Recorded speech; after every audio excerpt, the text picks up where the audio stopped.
Hello, hello, hello, hello. Welcome back to Down the Rabbit Hole. Today, we are going to be talking about the Cornton Plantation. No, no, not the Cornton Plantation. We're actually going to be talking about Cannonsburgh Village. I need to get my life together today. Anyway, it is November 17th, 2025 at the time of this recording.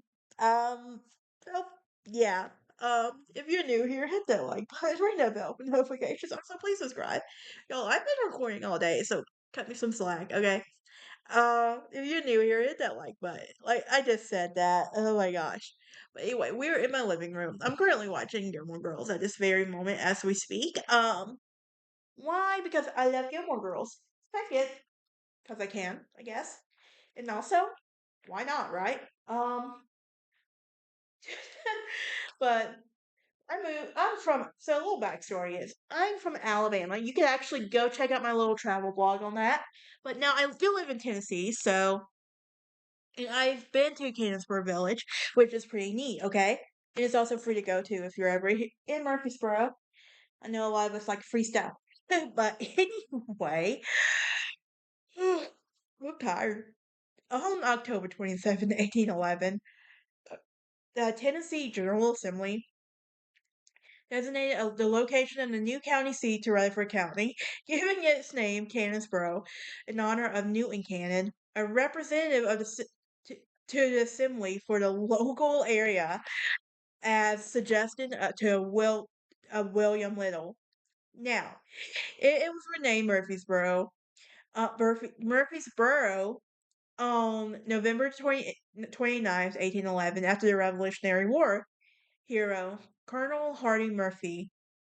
Um, and the name was shortened to Murfreesboro in January 1812, with the town being formally chartered. And author Mary Knowles Murphy was his great granddaughter.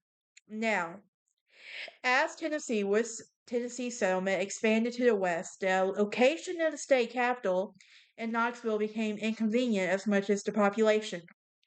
In 1818, Murfreesboro was designated the capital of Tennessee, and its population will begin to boom. Now, 8 years later, however, it was later moved to Nashville, obviously. And during the Civil War, on December 31st, 1862, the Battle of Stones River, also called the Battle of Murfreesboro.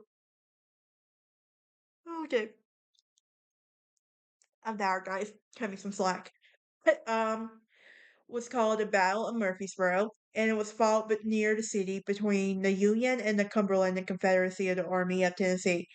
Now, the major engagement in the American Civil War between December 31st and January 2nd, 1863, would the rival armies suffered a combined total of 23,515 casualties.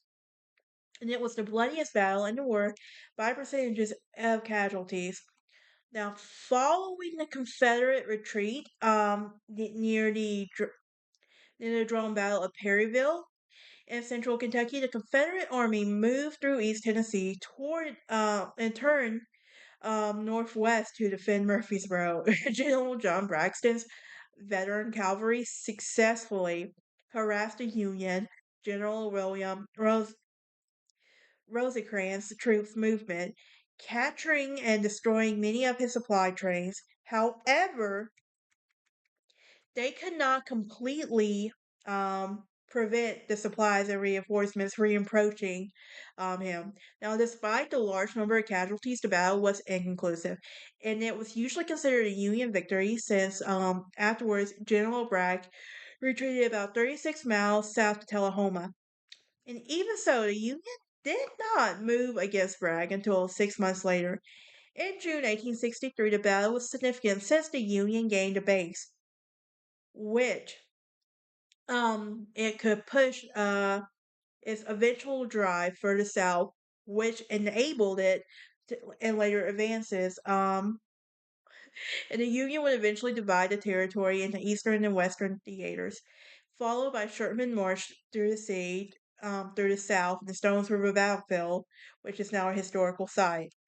Now, General Rosecrans moved to the south to deepening the secure source of provisions in Murfreesboro and was chosen for a supply depot. Now, soon after the battle, Brigadier General James John St. Clair Morton, chief engineer of the Army of Cumberland, was building a fortress some 2 miles. And the fortifications covered about 225 acres, and the largest built during the war. Now, um, Fortress Rosencrantz consisted of 8 units, four redoubts, and connecting fortifications. And the fortress was built around the Nashville and Chattanooga Railroad in the West Fork of the Stone River. Now, the two roads provided additional access and transportation.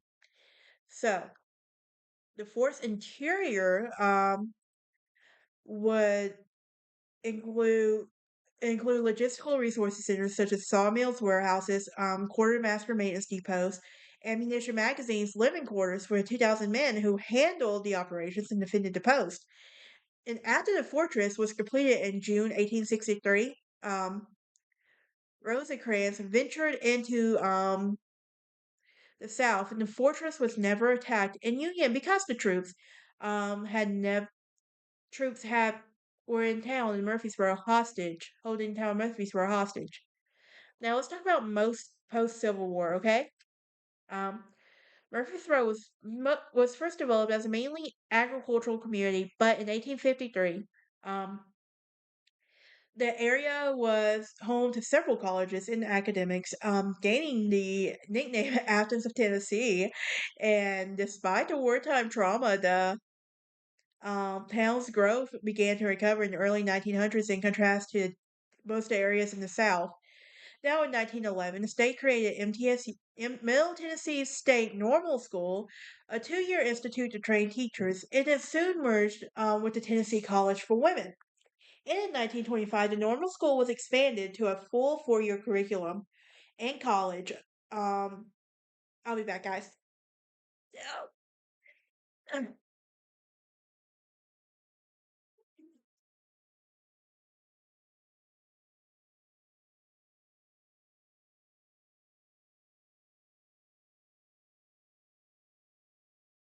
What was I? Sorry. It's I don't like this time change. Um, it's starting to get dark earlier, and I'm not a big fan of it. I'm just gonna put that out there. But I forget. Okay, anyway, but but it was soon merged with the Tennessee College for Women in 1925. The normal college was expanded to the full year curriculum with the college, which would eventually become MTSU in 1965. So World War II was so. With that being said,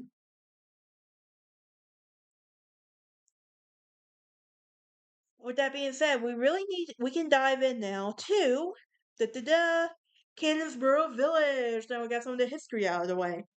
But in August 2011, Rutherford County judge.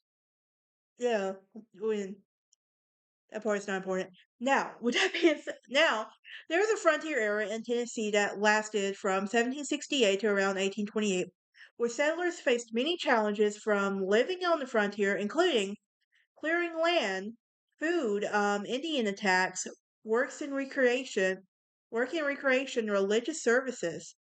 Okay, even education, where academies have been founded by ministers to provide an educated clergy. Now, but Cannonsburgh Village represents approximately 100 years of early Tennessee inner life, and within the village is a gristmill, schoolhouse, telephone operator's house, university home, the Lehman house, museum, and cow booths. But I actually do have a blog on my channel that you can go check out that travel blog if you would like. But that is it for this episode. Um, we will be going to focus on my other projects for this part, and then I will return with the Ryman Auditorium eventually, whenever I get ready to talk about when I get ready for episodes 181 to 192. But yeah, I'm a busy girl. But y'all have a happy Thanksgiving, a safe Thanksgiving, and War Eagle.